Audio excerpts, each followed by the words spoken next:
Hello, this lecture is for BSc IT semester 5 students. Course code is FC502. Subject English. Unit 2 E-Media. Subject faculty Kevin Parekh. આપણો આ એક next unit છે. Next યુનિટમાં આપણે press report છે. એક unit આપણે કવર કર્યું હતું જેમાં બે ક્વેશ્ચન્સ ઇમ્પોર્ટન્ટ આપ્યા હતા. આની પહેલાંના સેશનમાં જે બે ક્વેશ્ચન્સ હતા ઈમેલ એન્ડ ઇન્ટરનેટ. નેક્સ્ટની અંદર આપણે પ્રેસ રિપોર્ટ તરફ જઈએ. પ્રેસ રિપોર્ટ એવો ટોપિક શું છે તો કે ન્યૂઝપેપરની અંદર કોઈ પણ ઘટના બની જાય તો આપણે ઘટના વાંચતા હોઈએ ન્યૂઝપેપરમાં. પ્રેસની અંદર રિપોર્ટ આપેલો હોય અને રિપોર્ટનો એક આખો ફોર્મેટ હોય કે એની એક હેડલાઇન હોય, પછી જે જગ્યાએ ઘટના બની એની તારીખ, સમય અને જગ્યાનું નામ હોય, પછી કોણ એ ઘટના વ્યક્ત કરે છે એ વ્યક્તિનું નામ હોય અને આખી ઘટના દર્શાવેલી હોય ન્યૂઝપેપરની અંદર.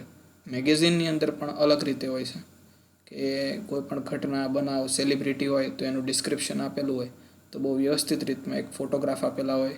ફોટોગ્રાફની બાજુમાં આખું એનું પેરેગ્રાફ વાઇઝ ડિસ્ક્રિપ્શન હોય, એક હેડલાઇન હોય અને અમુક બ્લોક કોટ્સની અંદર જે ટેગલાઇન્સ આપેલી હોય એ હાઇલાઇટ કરેલી ટેગલાઇન્સ આપેલી હોય, લોકેશન ડિસ્ક્રિપ્શન બધું આપેલું હોય. તો આનું એક ફોર્મેટ હોય પ્રેસ રિપોર્ટનું. ભવિષ્યની અંદર તમે કાંઈ પણ માર્કેટિંગ લાઇનની અંદર જશો અને કોઈ પણ અન્ય ઓફિસ અથવા તમારા પોતાની જ તે ઓફિસનું પ્રમોશન કરશો અથવા કોઈ પણ મીડિયા લાઇનમાં જઈ અને તમારે રિપોર્ટ્સ આપવાના છે, ન્યૂઝપેપરની અંદર કોઈ પણ રિપોર્ટ આપવાના છે, એ રિપોર્ટને રજૂ કરવાની એક રીત હોય, એક ફોર્મેટ હોય. આપણે એક રિપોર્ટ જોઈએ પછી આપણે એ તરફ જઈએ અને રૂલ્સ તરફ. Press reports, accidental natural calamities. આપણે અહીંયાથી રીડ કરીએ. બુક ફોર્મેટમાં જ આપણે રીડ કરવાનું આવશે આ યુનિટમાં. પ્રેસ રિપોર્ટ્સ, એક્સિડન્ટનો પ્રેસ રિપોર્ટ અથવા તો નેચરલ કેલામિટી એટલે કુદરતી આફત આવેલી છે. All of you read report in newspaper every day, but don't pay attention how are they written. If you look at them closely, you will get ideas.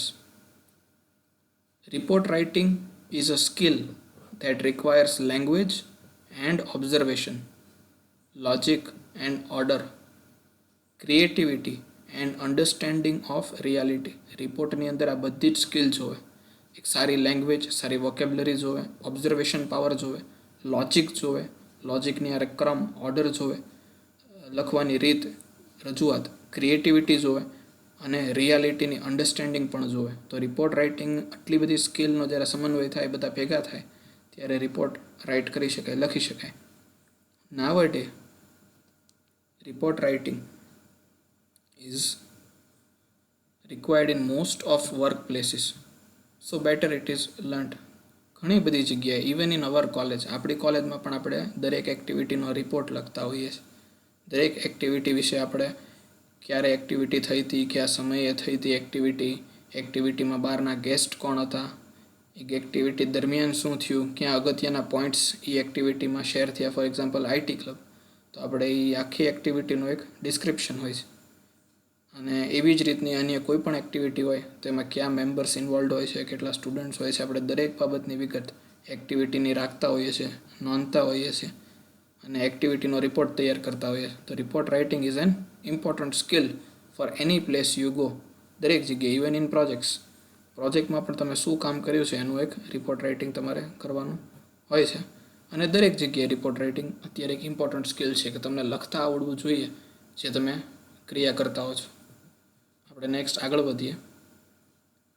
Theirs always a heading in big and bold letters. Heading હંમેશા big ને bold લેટર્સમાં હોય છે. It should be short and aggressive. It must give clear idea of the event. There can be subtitle also. Heading એવું હોય કે બહુ short હોય ને સજેસ્ટ ને it gives clear idea of the event જે કોઈ બનેલી છે એનો ક્લિયર આઈડિયા આપતો હોય શોર્ટ એન્ડ સ્વીટમાં, એવું એનું હેડિંગ હોવું જોઈએ. For example an expert lecture or an expert lecture in WordPress, તો આ એનું એક એક્ઝામ્પલ થયું. It provides additional but important details. Below the heading or subheading mention the name of news agency, date and place of the event.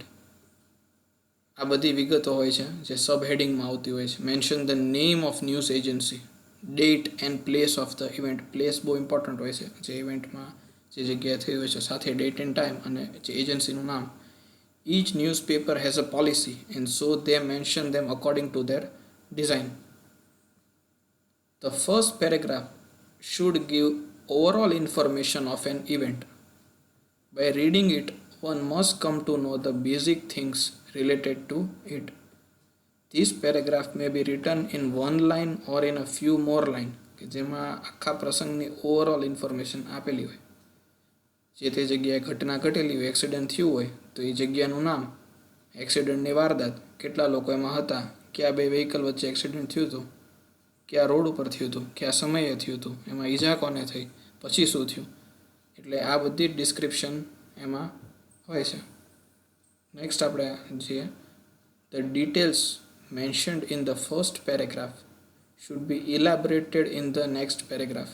જે પહેલા પેરેગ્રાફમાં શોર્ટમાં detail આપી એને ઇલાબોરેટ એટલે ડિટેલમાં એક્સપ્લેનેશન આપવાનું હોય નેક્સ્ટ પેરેગ્રાફમાં. પહેલા પેરેગ્રાફમાં જ આપણે શોર્ટમાં સાર આપી દીધો હોય કે એક્સિડન્ટ થયું છે, પછી એનું ડિસ્ક્રિપ્શન આપવાનું હોય છે, એ નેક્સ્ટ પેરેગ્રાફમાં એનું આપવાનું હોય છે.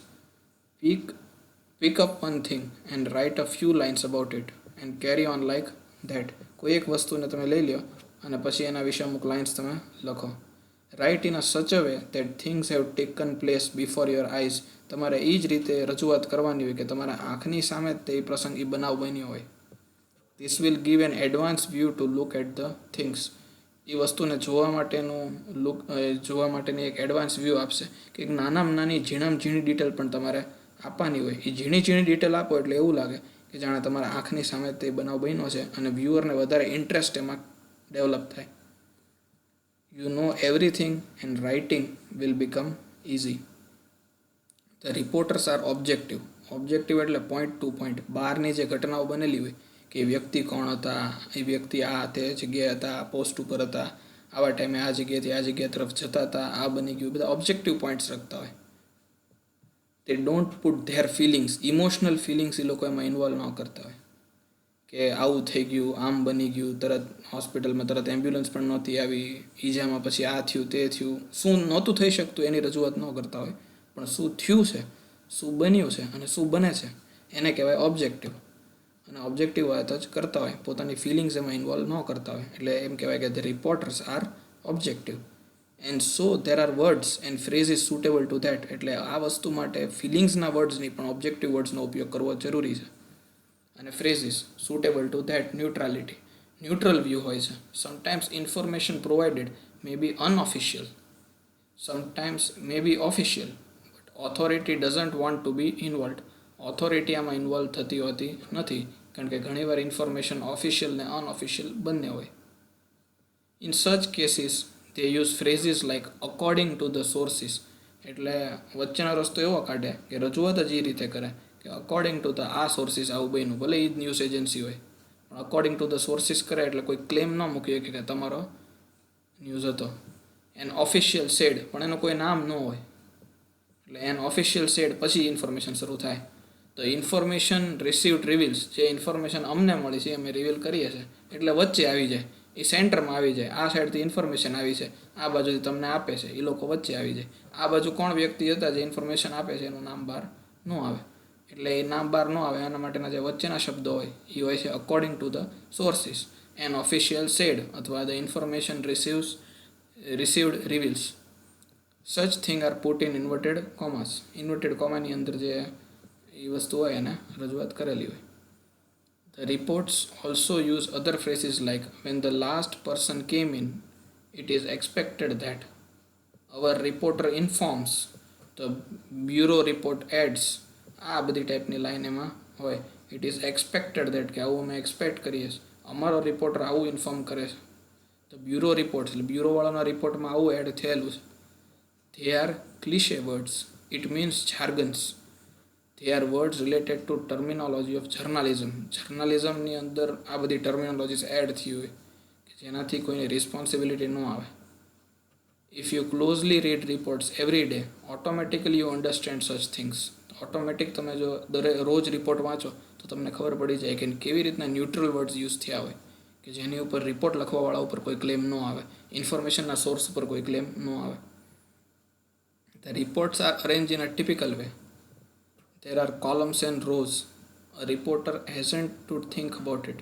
Such a work is done by the editor. એડિટરે લખેલું છે રિપોર્ટને કઈ રીતે રજૂઆત કરવી જોઈએ રો ને કોલમમાં, એનો જે ટોપિકમાં આવે એડિટરના આઈડિયામાં કે રિપોર્ટને રજૂઆત કઈ રીતે કરવી. હી અરેન્જીસ હેડિંગ્સ, સબ હેડિંગ્સ, ફોટોગ્રાફ્સ ઓર પ્લોટ બ્લોક્સ ઓર ચાર્ટ્સ. એડિટર હોય એ એડિટ કરે રિપોર્ટને, એ અરેન્જીસ હેડિંગ્સ મૂકી દે, સબ હેડિંગ્સ મૂકી દે, એના રેલેવન્ટ ફોટોગ્રાફ્સ હોય ત્યાં લગાડી દે અને ન્યૂઝપેપરની અંદર રાખી દે, અથવા બ્લોકને ચાર્ટ્સ કોઈ એના સંદર્ભે હોય તો એ પણ ત્યાં રાખી દે. This things make a report attractive. આ બધી વસ્તુ હોય, ફોટોગ્રાફ્સ હોય તો વધારે રિપોર્ટ અટ્રેક્ટિવ લાગે, અથવા ચાર્ટ લખેલો હોય જે રિપોર્ટને હેલ્પ કરતો હોય તો એ ચાર્ટને જોઈને રિપોર્ટ વાંચવામાં વધારે મજા આવે, અથવા હેડિંગ સબ હેડિંગ વાઇઝ રિપોર્ટ હોય તો એ વધારે એટ્રેક્ટિવ હોય. હજી આપણે અમુક સિદ્ધાંતો સમજીએ રિપોર્ટ રાઇટિંગના, એ પહેલાં આપણે એક વિડીયો જોઈ લઈએ.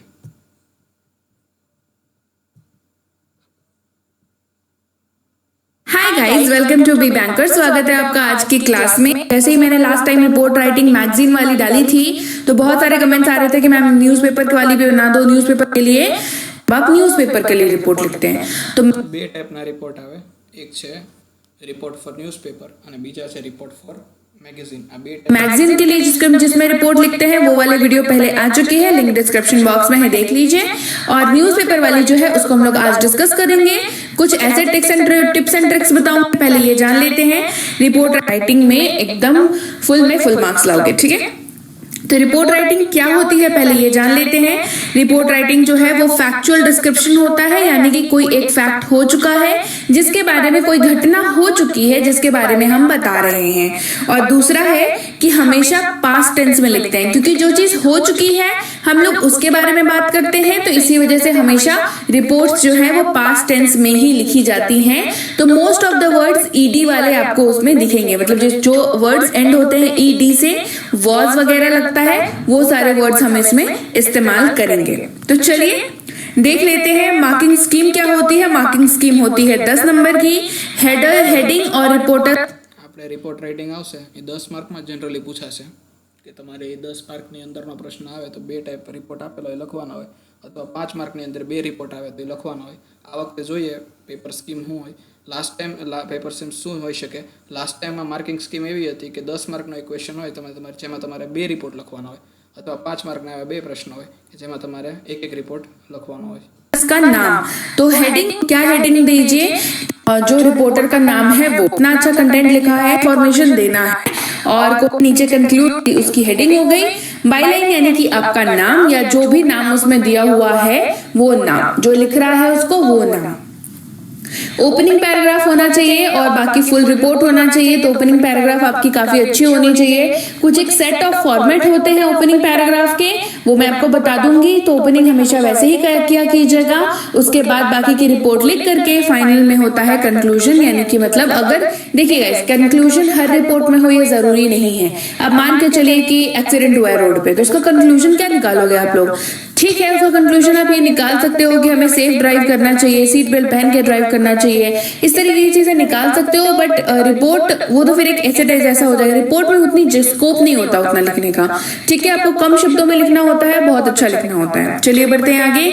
फॉर्मेट है ये मैगजीन रिपोर्ट की, जो ऑलरेडी वीडियो आ चुकी है, डिस्क्रिप्शन बॉक्स में लिंक है, जरूर देखें. ये है फॉर्मेट न्यूज़पेपर राइटिंग के. तो न्यूज़पेपर में और मैगजीन में बहुत खास कुछ डिफरेंस नहीं होता है. रिपोर्ट राइटिंग में डिफरेंस एक जगह पे होता है, दैट इज कि मैगजीन में आप डेट और प्लेस जो है आप डेट लिखते हैं पर प्लेस नहीं लिखते, पर न्यूज़पेपर में आपको डेट और प्लेस दोनों ही लिखने होते हैं. तो अब इससे रीडर को पता चलता है कि ये कहाँ की घटना है, ठीक है. चलिए बढ़ते हैं आगे. कौन कौन सी चीजें आपको बिल्कुल इंक्लूड करनी ही चाहिए रिपोर्ट में, दैट इज कि specification of report in brief, मतलब पूरा का पूरा रिपोर्ट होना चाहिए पर कम शब्दों में होना चाहिए. Structure of report should be logical and in order, मतलब घटनाक्रम के अनुसार होनी चाहिए. जैसे मान लो एक्सीडेंट के ऊपर लिखना है तो पहले बोलेंगे कि एक्सीडेंट हुआ, इतने लोग घायल हुए, फिर आसपास के लोग आए, फिर उनको हॉस्पिटल पहुंचाएं. आप ऐसे, ये लॉजिकल ऑर्डर है. अब आप ऐसे लिखोगे कि पहले लोग आ गए, देखा बहुत सारे लोग पढ़े थे, फिर उनको पता चला कि एक्सीडेंट हुआ है, तो ऐसे आप नहीं लिख सकते. आपको लॉजिकल ऑर्डर में लिखना है. Appropriate conclusion should be made if needed according to the report. Conclusion अगर जरूरी है रिपोर्ट के लिए तो ही आपको कंक्लूजन लिखना है, नहीं तो नहीं लिखना है। वर्ड लिमिट जो है वो 150 से 200 वर्ड्स के बीच में है, जिसको आपको स्ट्रिक्टली फॉलो करना है। सैंपल क्वेश्चन एंड आंसर देख लेते हैं, यानी कि जो कि मैं एग्जांपल देती हूँ हमेशा आपको, तो आज ये वाला एग्जांपल आप देख लीजिए। ये बेसिकली एक रोड एक्सीडेंट का डिस्क्रिप्शन है, फैक्चुअल डिस्क्रिप्शन है। તમને એક્ઝામમાં પણ આ જ રીતનો ક્વેશ્ચન આવશે અને તમારે એનું રિપોર્ટ રાઇટિંગ કરવાનું આવશે। जो रोड एक्सीडेंट हुआ है, तो चलिए देखते हैं। क्वेश्चन है, you are Aditi Bhardwaj, staff reporter of a newspaper. तो आपका नाम यहाँ पे क्या दे दिया है, आप कोई भी हो, लड़के हो लड़की हो फर्क नहीं पड़ता, नाम जो आपको लिखना है वो है अदिति भारद्वाज। और आप कौन है, आप स्टाफ रिपोर्टर है, मतलब किसी कंपनी में आप, न्यूज़पेपर कंपनी में आप काम करती हैं। An accident occurred in the highway which you covered for your newspaper. तो आप एक एक्सीडेंट हुआ है हाईवे में, उसको आपको कवर करना है अपने न्यूज़पेपर में। The accident was between a bus and a car. Write a report for your newspaper in about 150 to 200 words. तो आपको ये बस और कार के बीच में टक्कर हुई है, तो आपको इसको क्या करना है, अपने न्यूज़पेपर में लिखना है। तो इसके लिए ही आपको रिपोर्ट बनानी है। तो चलिए देखते हैं कैसे रिपोर्ट बनाई हुई है। हेड ऑन कोलिजन बिटवीन बस एंड कार, 4 डाइड। इसी तरीके की रिपोर्ट्स मतलब दिखती होंगी आपको न्यूज़पेपर, जब भी आप पढ़ते होंगे तो ऐसे ही दिखती होगी। हेड ऑन कोलिजन मतलब अगर कोलिजन को हमको बहुत ज्यादा सीरियस दिखाना है तो हेड ऑन कोलिजन हम लोग लिख सकते हैं। बिटवीन बस एंड कार, बिल्कुल फ्रंट में, मतलब एक दूसरे से टकराई है और कितने लोगों की जान गई है, 4 लोगों की जान गई है। रिपोर्ट किसने लिख रही है, कौन लिख रहा है, अदिति भारद्वाज, और रांची, और 20 अक्टूबर 2019। डेट दे दिया, जगह का नाम दे दिया और डेट दे दिया। A serious accident took place in Yamuna Expressway early in the morning when a passenger-laden bus hit a Maruti Suzuki Alto coming from opposite direction। तो आपको यहाँ पे जगह का नाम देना है जहाँ पे एक्सीडेंट हुआ है, ठीक है। तो जैसे ये हाईवे में हुआ है तो इस हाईवे का नाम मैंने क्या दे दिया, यमुना एक्सप्रेसवे दे दिया। किस किस के बीच में टक्कर हुई है ये आपको बता रखा है क्वेश्चन में, दैट इज की बस और कार के बीच में टक्कर हुई है। तो आपको अपने नाम से मतलब आपको ये डिसाइड करना है कि स्कूल की बस थी या पैसेंजर बस थी। तो मैंने यहाँ पे पैसेंजर बस लिखा है। और मारुति सुजुकी ऑल्टो अपने हिसाब से आप कोई भी नाम दे सकते हो, आप कुछ भी नाम दे दो, किसी भी गाड़ी का नाम दे दो, फर्क नहीं पड़ता। कमिंग फ्रॉम ऑपोजिट डायरेक्शन, तो मतलब दोनों अलग अलग दिशाओं से आ रहे थे एक दूसरे की ओर। The accident occurred near Tughlakabad when driver of speeding bus lost control and hit the car directly. तो आपको थोड़ा सा डिस्क्राइब करना है कि एक्सीडेंट कैसे हुआ था। तो ये था कि बहुत स्पीड में बस आ रही थी और तुगलकाबाद के पास ही एक्सीडेंट हुआ है, और बस ने आकर के डायरेक्टली कार को टक्कर मारी है, बिल्कुल सीधी टक्कर मारी है। All 4 passenger sitting in the car died on the spot. अगर जैसे यहाँ पे ऊपर में दिया हुआ है 4 डाइड है ना, मतलब 4 लोगों की मृत्यु हो गई है। तो बस और कार टकराया है बिल्कुल सीधे सीधे, और कार में 4 लोग सवार थे और चारों की मृत्यु हो चुकी है। The car was smashed completely, मतलब स्मैश मतलब बिल्कुल चटनी बन गई थी कार की। Many passengers on the bus got injured. The nearby resident assisted the injured to send to the nearby hospital. तो बस के भी कई लोग जो हैं वो घायल हो चुके हैं, और आसपास के जो गांव के लोग थे वो आकर के, आसपास के जो लोग रहते थे उन्होंने ये एक्सीडेंट देखा, वो आए और उन्होंने जो भी घायल लोग थे उनको उठा करके हॉस्पिटल लेकर के ले जा करके उनकी मदद की। The hospital authority declared the condition of some to be critical. Hospital वालों ने क्या बताया कि बाकी लोग सामान्य है पर कुछ लोगों की स्थिति नाजुक अभी भी बनी हुई है। A FIR was filed in the local police station when police arrived on the spot. The driver of the bus was found absconding. तो FIR जो है, ऑब्वियसली एक्सीडेंट हुआ है तो FIR तो लगेगा ही। तो FIR near by police station में लिखवाया गया। पुलिस जब वारदात पर पहुंची, वारदात पर पहुंची तो वहां पे बस का जो ड्राइवर था वो वहां से भाग चुका था। A crowd had gathered demanding on compensation for the injured. लोग भीड़ लगा चुके थे और लोग वहां पे कॉम्पनसेशन यानी कि मुआवजे की डिमांड कर रहे थे। The road remained blocked for the day until assurance was given to meet the demand. Road को सब लोगों ने मिलकर जाम कर दिया था, तब तक रोड जाम था जब तक उनको आश्वासन नहीं दिया गया कि उनको उनकी डिमांड मानी जाएगी, मतलब घायलों को मुआवजा दिया जाएगा। तो ये हो गई आपकी रिपोर्ट, ठीक है। ये रिपोर्ट इज डन। यहाँ पे देखिए आपको समझ में आ गया क्या हुआ। कार और बस का एक्सीडेंट हुआ, कार वाले लोग मारे गए, बस वाले लोग इंजर्ड हुए, आसपास के लोगों ने हॉस्पिटल पहुंचाया, कुछ लोग ठीक हैं, कुछ लोग सीरियस हैं। और उसके बाद फिर पुलिस आई, ड्राइवर भाग गया था और वहां पे उनको मुआवजे देने की बात हुई। एक कंप्लीट रिपोर्ट है ये, है ना, मतलब एक एक्चुअल में जब मतलब एक्सीडेंट हुआ है उसके बाद एक्चुअल में क्या होता है। देखिए, रिपोर्ट राइटिंग हमेशा डेली लाइफ से आती है। आप अपने आसपास जो भी नोटिस करते हैं, पढ़ते हैं, देखते हैं, सुनते हैं, सीखते हैं, आप इस सारों चीजों को मिला करके झोंक देना है आपको बिल्कुल while you are writing report. ठीक है, तो ये रिपोर्ट कंप्लीट हो गई। तो कुछ टिप्स आप यहाँ पे देख लीजिए। लैंग्वेज जो है वो इजी होनी चाहिए, क्योंकि आपको नहीं पता कि जो आपकी रिपोर्ट पढ़ रहा है वो बहुत ज्यादा एजुकेटेड है या बिल्कुल मतलब नॉर्मल इंसान है। राइट इन पैराग्राफ, पैराग्राफ में लिखना चाहिए। Make a rough draft of important points to you are going to including. तो ऑब्वियसली हमेशा राइटिंग सेक्शन में बताती हूँ कि रफ ड्राफ्ट बनाना बहुत जरूरी है, उतना ही जरूरी है जितना रिपोर्ट लिखना जरूरी है, क्योंकि आप जब तक रफ ड्राफ्ट नहीं बनाओगे तब तक आप रैंडमली कुछ भी लिखते जाओगे। ठीक है, वाई बिकॉज आप एकदम डायरेक्टली जा रहे हो। अच्छा, एक बात बताओ, जब खाना बनाते हो तो क्या करते हो? अगर कभी खाना बनाया हो आप लोगों ने तो क्या करते हो? पहले रेसिपी देख लेते हो, रेसिपी साइड में रखते हो, उसके बाद ना बनाते हो। मतलब इस स्टेप के बाद ये, इस स्टेप के बाद ये, इस स्टेप के बाद ये। रिपोर्ट राइटिंग या राइटिंग स्किल भी जो है बिल्कुल खाना बनाने की तरह है। रेसिपी यानी कि रफ ड्राफ्ट आपके पास होना ही चाहिए। मेक स्मॉल सेंटेंसेस, हमेशा स्मॉल सेंटेंसेस इस्तेमाल करिए। Highlight the important points, should include what, when, where. ये 3 W आपको अगर याद रहे रिपोर्ट राइटिंग में, तो रिपोर्ट राइटिंग में आपकी फुल मार्क्स आनी गारंटीड है। एक, व्हाट मतलब किस चीज के बारे में लिख रहे हैं। दूसरा, कब यानी कि व्हेन, कब हुआ, और वेयर यानी कि कहाँ। ये तीनों चीज जो है किसी भी रिपोर्ट राइटिंग की जान होती है, बिल्कुल होना ही चाहिए ये तीनों चीज। तो आप रफ ड्राफ्ट भी जब बना रहे हो तो ये तीनों चीज को इंक्लूड करना बिल्कुल ना भूलें। ठीक है, इंपॉर्टेंट पॉइंट्स को आप हाईलाइट कर सकते हैं, जैसे कि आप अंडरलाइन कर दिए या उनको थोड़ा बोल्ड लिख दिया, ताकि जो एग्जामिनर पढ़े उसको या मतलब पता चले कि चलो भाई यहाँ पे इंपॉर्टेंट इन्होंने बच्चे ने लिखा है। ठीक है, આ બધી આપણે રિપોર્ટ રાઇટિંગની વાત કરી કે કઈ રીતના રિપોર્ટ રાઇટિંગ થતું હોય છે. એક નાનકડું એક્ઝામ્પલ આપણે સ્ટાર્ટ કરીએ અને પછી આપણે આજનો સેશન એન્ડ કરીએ. N Indian airliner crash near Srinagar, 85 died. આવું આપણા બુકની અંદર મટીરિયલ ઝેરોક્સની અંદર એક્ઝામ્પલ હશે.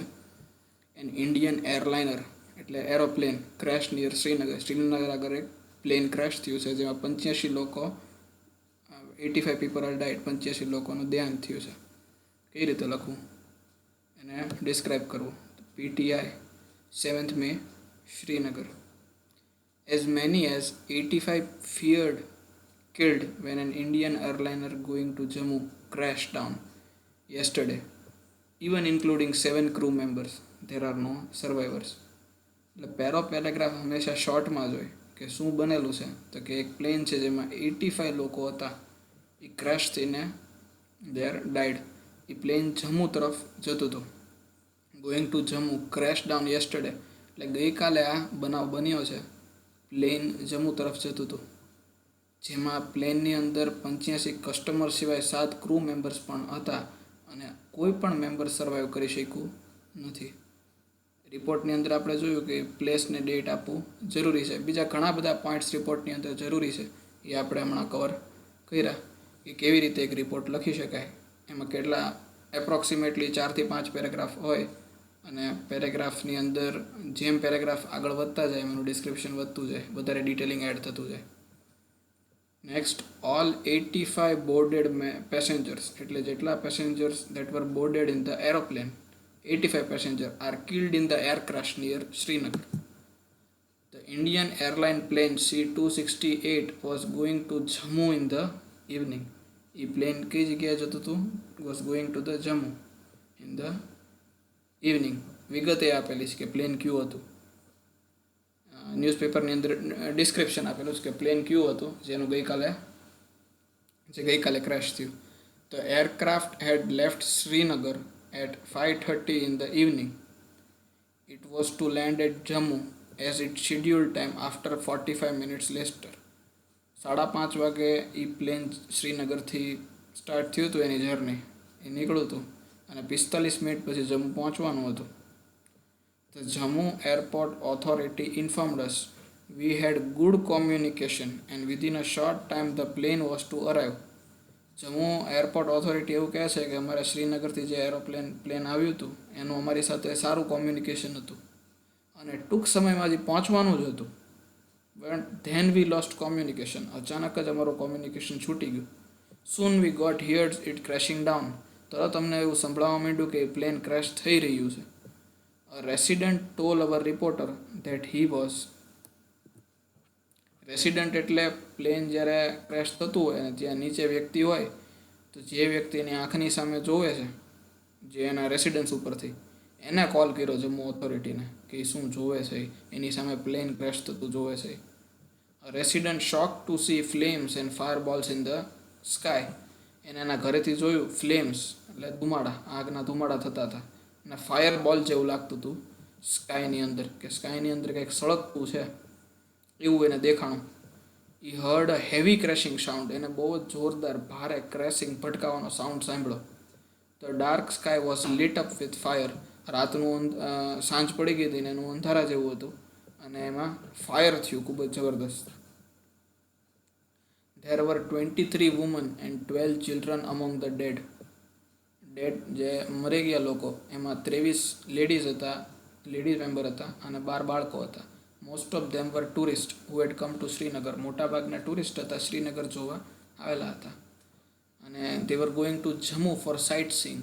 સાઇટ સીઈંગ માટે જમ્મુ એ લોકો જઈ રહ્યા હતા.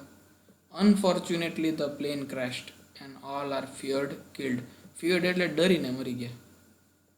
The resident inform that it was a rainy day. The weather was very bad and the sky was overcast with fog and clouds. It seems that dim visibility may be the reason for the crash. રેસિડન્ટે એવી રજૂઆત કરી કે એક ચોમાસાનો એક રેઇની દિવસ હતો, weather ખૂબ જ ખરાબ હતું અને સ્કાયમાં ખૂબ જ, આકાશમાં ખૂબ જ ધુમાડા હતા. વોઝ ઓવરકાસ્ટ વિથ ફોગ એટલે ધુમાડા, ખૂબ જ ધુમ્મસવાળું વાતાવરણ હતું, વેધર ખૂબ ખરાબ હતું, ક્લાઉડ્સ વાદળા ખૂબ હતા, વિઝિબિલિટી સાવ ડીમ હતી અને એના કારણે આ ક્રેશ થયું હોય એવું રેસિડન્ટ ઇન્ફોર્મ કરે છે કે એની આસપાસના વાતાવરણ જે ક્રેશ થયું હતું એ સમયે ત્યારના વેધર રિપોર્ટ આપે છે. With the help of the border security force and paramilitary force the rescue operation was started but it was very difficult. It was the night that hampered the work. કારણ કે રાત પડી ગઈ હતી એટલે BSF ને પેરામિલિટરી ફોર્સ તો rescue ઓપરેશનમાં પહોંચ્યા પણ કામ મુશ્કેલ થઈ ગયું. Moreover it was hilly area with the forest. ફોરેસ્ટની અંદર બહુ હિલવાળો ઉપરી એરિયા હતો. Till late night only 42 dead bodies were found. મોડી રાત સુધી અથવા સવાર સુધી ખાલી 42 ડેડ બોડી 85માંથી મળ્યા હતા. The rescue operation will continue tomorrow as well. સવારથી ફરી પાછું શરૂ થશે. The wreckage was spread in large part of the valley. વેલીની અંદર મોટાભાગનું જે પ્લેનના પાર્ટ્સ ને એ હોય એ ફેલાયેલું હતું. The dead bodies were taken to the government hospital to Jammu. Dead bodies છે એને ગવર્મેન્ટ હોસ્પિટલમાં જમ્મુમાં શિફ્ટ કરવામાં આવ્યા હતા. They have set up special cell for dead bodies. Throughout the day, the hospital remained busy to help the relatives of the dead people. Dead પીપલના રિલેટિવ્સને જ્યારે આ માહિતી મળી હતી ત્યારે એને એંગેજ રાખવામાં તે હોસ્પિટલ બિઝી હતું. Mister Prasad, the civil aviation minister, has expressed a deep shock over the accident. એવિએશનના મિનિસ્ટર એમાં શોક જાહેર કરે છે. He was briefing to the media in New Delhi who said we are waiting for the report. I don't see any terrorist handed in it. રિપોર્ટમાં એવું કહે છે mister પ્રસાદ, જે સિવિલ એવિએશન એટલે જે પ્લેન માટેના જે જવાબદાર મંત્રી હોય એ મીડિયામાં રજૂઆત કરે છે કે આમાં કોઈ ટેરરિસ્ટ અટેક નહોતો. We have decided to set up an inquiry to the matter. એને એક ઇન્ક્વાયરી બેઠાડી છે કે ખરેખર શું મેટર હતી અને એના રિપોર્ટ એને ટૂંક સમયમાં જ મળશે. The CM of the state flew to Srinagar. CM જાય છે Srinagar and visited the hospital and later on to the crashing. પહેલાં હોસ્પિટલ જાય છે અને પછી જે જગ્યાએ ક્રેશ થયું હતું એ જગ્યાએ પણ એના CM જાય છે. In the evening he held a cabinet meeting to discuss the casualty. સાંજે એક કેબિનેટ મિટિંગ પણ ગોઠવે છે એના CM અને કેઝ્યુઅલિટી વચ્ચે ડિસ્કસ કરે છે. મોર રિપોર્ટ આર અવેઇટેડ. વધારાના રિપોર્ટ હજી એમને મળ્યા નથી, અત્યાર સુધીના જ રિપોર્ટ મળ્યા છે. તો આવી રીતે એક આખો રિપોર્ટની રજૂઆત થઈ છે અને આપણે પણ એક્ઝામની અંદર રિપોર્ટ પૂછાય તો સ્ટેપ બાય સ્ટેપ આવી રીતે ડિસ્ક્રિપ્શન લખવાનું છે. એપ્રોક્સિમેટલી 2 રિપોર્ટ પૂછાશે જો 10 માર્કનો ક્વેશ્ચન હશે. આપણે આ લેક્ચર આજનો અહીંયા એન્ડ કરીએ છીએ.